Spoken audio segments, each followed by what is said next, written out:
Probably the worst thought that I had was, my kids are so young. If I die now, they aren't old enough to remember me.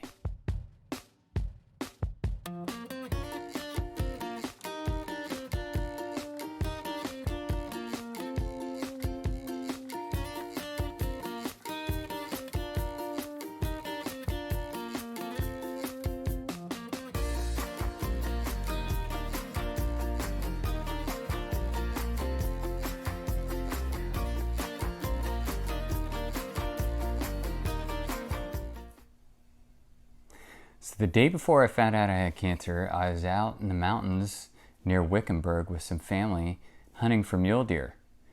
I had no idea. I was hiking around, jumping off of rocks. You'll know in a minute why that's of any significance. The month leading up to it, I had been back in the gym, working out. We just had our third baby 3 months prior in September, and December hits, and when I was in the mountains hiking around, I discovered this strange symptom that when I'd swallow, I'd have this sharp pain in my vertebra where my neck meets my back, just kind of an excruciating pain, and it got worse throughout the day. And when I came home that night, my wife said, that's weird, that's not normal, you need to go get scanned. So the next day I went in. There was an urgent care kind of emergency room, standalone place near where we live here. And I went in to get scanned, and the doctor kind of sat back in his chair. Maybe he had a long night. I don't know. But he's kind of dismissive. Young guy, had a mask on. And he said, well, I don't think anything's wrong with you. But if you want, we can scan you, but it'll be expensive. And that kind of irritated me. And not that I wanted to get scanned, I just didn't like the attitude. I said, well, you know what? We just had our third baby, so our deductible's paid, and I have really good insurance, so why don't you go ahead and do it? And he left the room and requested for me to get a CT scan. And it's good I went through with it, because I almost thought twice. I didn't know how expensive it would be. Thankfully, insurance is paid for most of our conventional medicine. None of the naturopathic stuff is covered under insurance, but most of the conventional stuff at the hospital has been paid for. But anyway, he went and requested a scan, and they scanned my head and neck, and I was sitting in the room waiting, and got my wife on the phone when he came back in, because she was home with the kids, watching the kids. And he said, well, I'm glad you came in today, because we found your lymph nodes are enlarged and you have a lesion in your spine. Now, I don't know what a lesion is. Well, I didn't. So I didn't really understand what that meant. A lesion to me sounded kind of like a sore. Well, for those of you who don't know, lesion, it's kind of a vague word. It's about as descriptive as abnormality, but in the context of cancer, it pretty much means a tumor. But I didn't know that at the time. And so he said, we're going to scan more of your body. I said, well, what are you trying to rule out? What are you looking for? And he said, we're trying to rule out lymphoma. And again, I didn't really know what lymphoma was.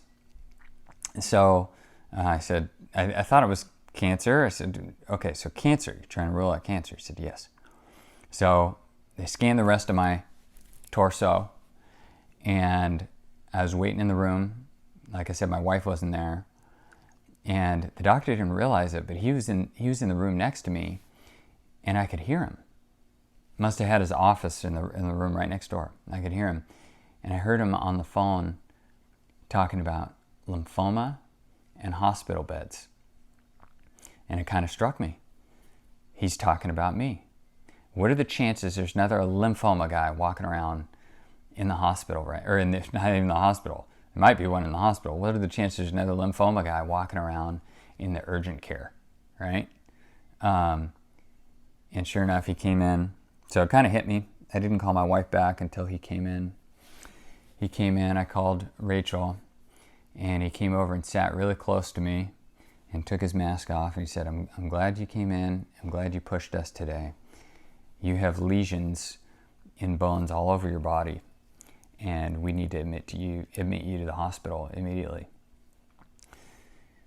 Not the best news in the world. I didn't get emotional right in the moment. I think I was just kind of shocked, and my mind went to practical things right away, because they were going to take me in like a van or an ambulance or something straight to the hospital. I said, well, I have the car seats. My wife's home with the kids, and I have the only car. We have 2 cars, and only one of them fits all the kids. I have the car seats, so I need to go home. He said, okay, well, you're moving all right. You can go ahead and go home, but you need to admit to the hospital tonight. So I said, okay. He gave me paperwork.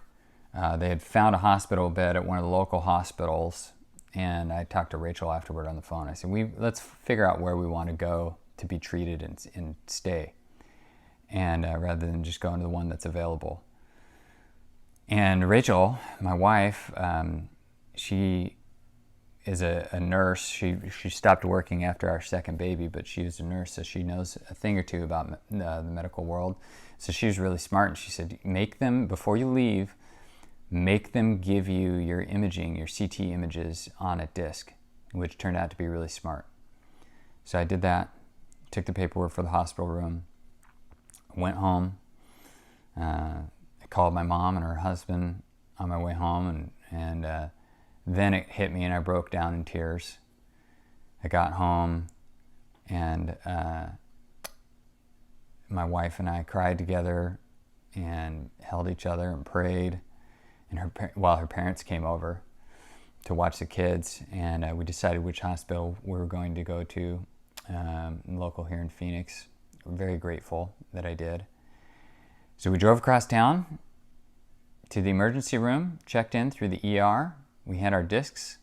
We checked beforehand to see if they would take our insurance.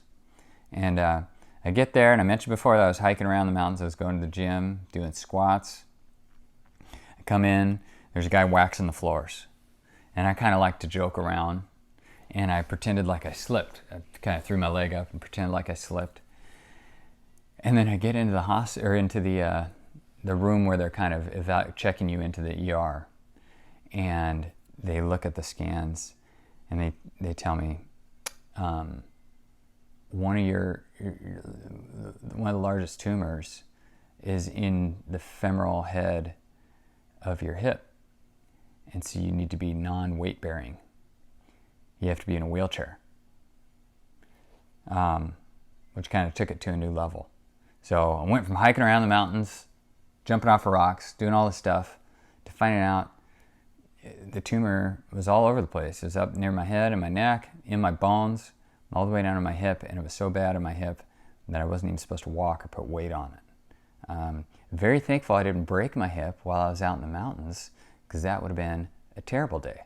Not that it wasn't. It actually was a fun day up until finding out I had cancer. So they put me in a bed. The bed had an alarm on it. I didn't know that, so I accidentally got up once, and they called it code blue, which I think is like for someone who's dying. So everyone was running down the hall, and false alarm. But I remember laying in bed thinking to myself, what if this is it? What if they don't fix my hip? Because I didn't have any clue what the possibilities were for treatment or anything. What if they don't fix my hip first? Because in my mind, I'm thinking, well, I got to beat the cancer first, right? That's the most urgent thing, is surviving. What if they don't fix my hip before I start treatment, and treatment doesn't work? So I never walk again, but I also finish off the short time I have left just in a hospital bed, dying of cancer. And that was a terrible, dark thought. I also remember thinking about, what's my wife going to do? What's it going to be like for her to raise the kids without me? Which was really sad and scary. And then probably the worst thought that I had was, my kids are so young. If I die now, they aren't old enough to remember me. And that really hit me hard. I was in the hospital for 6 days initially to get diagnosed. They took 3 lymph nodes out of my neck. They'd grown already to be 1 inch in diameter, and each one was 100% cancer. Right? Not an admixture, not a little bit cancer, a little bit of lymph node. Nope, 100% cancer, all 3 of them. Well, first they did a needle biopsy, so they poke a needle in there and take some tissue out, and they did that while I was awake. It's not fun. By the end, it was wearing off, and I felt the last one. I was like, oh, but you don't want to move because you got a needle in your neck. And then after that, then they took the needles, they took 3 lymph nodes out. I think I have a scar in my neck right here. I don't know if I can't see myself, so I can't tell if I'm in the right place, but it made my face numb. And now it's getting better. I can feel it. It was really kind of almost painful to shave after that. You'd think it was numb or like you lost sensation, it wouldn't hurt. But it did. It felt really weird. And then they drilled a hole in my back, in my spine, and took tissue out of my spine to figure out what kind of cancer it was. That was while I was awake too, and that was trippy. So I was awake. They had me on some powerful painkillers, but my mind was clear. And so I was able to talk with them,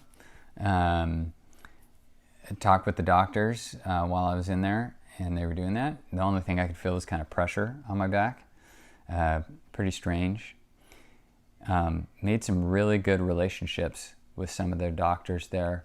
I remember one of the doctors, Dr. Sang, she was the hematologist, and they thought it was lymphoma at first, and it turns out it wasn't lymphoma. It was nasopharyngeal squamous cell carcinoma, but she was treating us at first along with some of her residents.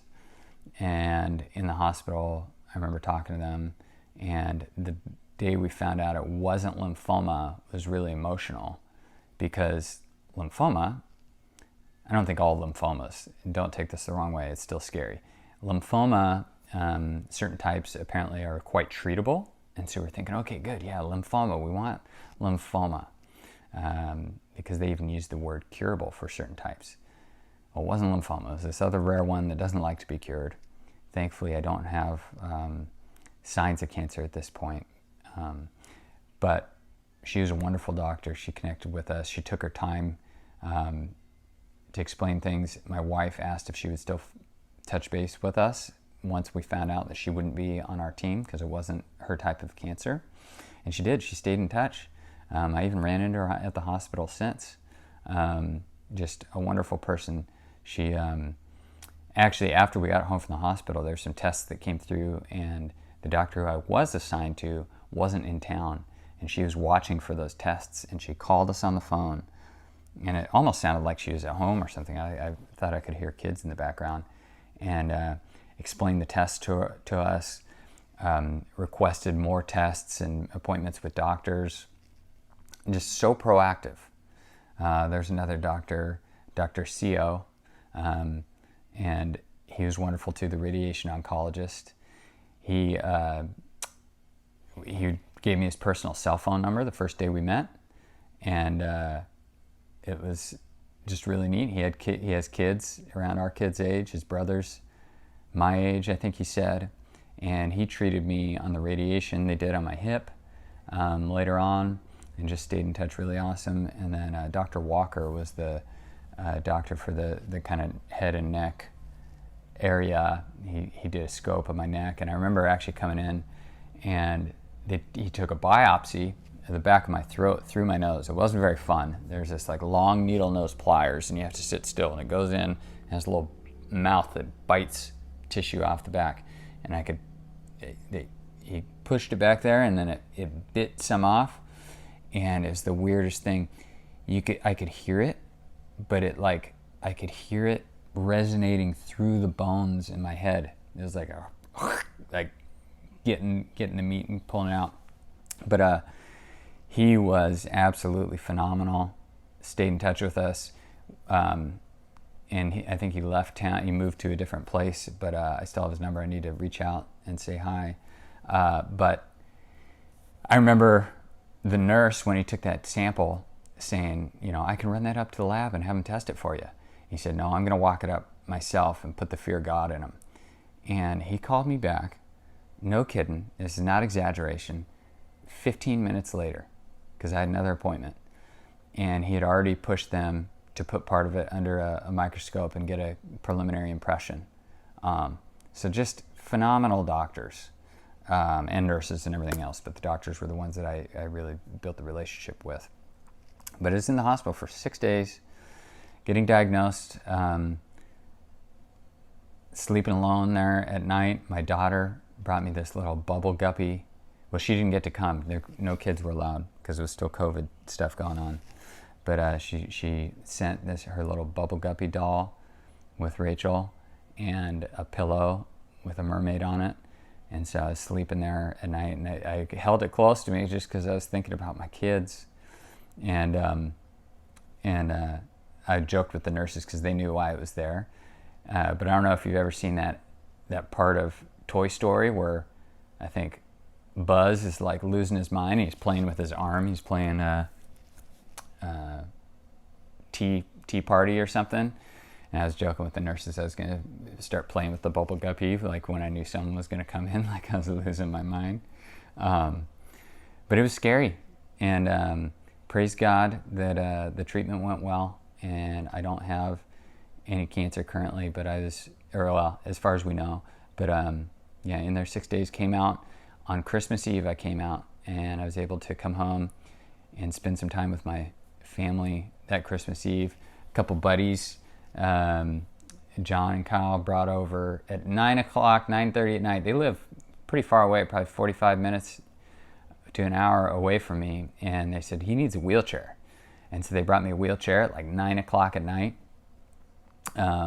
which was awesome, and kind of needed to keep my spirits up. For the first few months, I surprisingly had a pretty good attitude. It wasn't until later that the treatment was kicking in and steroids and things were taking their toll that my attitude started to turn. But it's kind of a synopsis of the first week after finding out I had cancer. Maybe Rachel will post something about her perspective on it. I think God really gave us some peace during that time that's inexplicable, because I get angry when I spill salsa on my shirt. So the fact that I didn't lose my mind when I was first diagnosed with cancer is pretty miraculous. We received a lot of love and support throughout the whole thing, but right from the beginning we felt cared for. So that was awesome, but more stories to come. And I don't know what we're going to do with this channel. I think we will probably expand beyond the cancer videos at some point, because that's going to get old. I don't want to talk about that forever.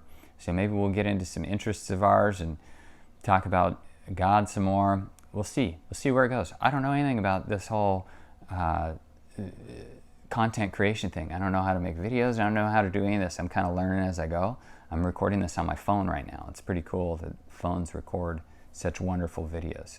So anyway, take care, and we'll see you soon.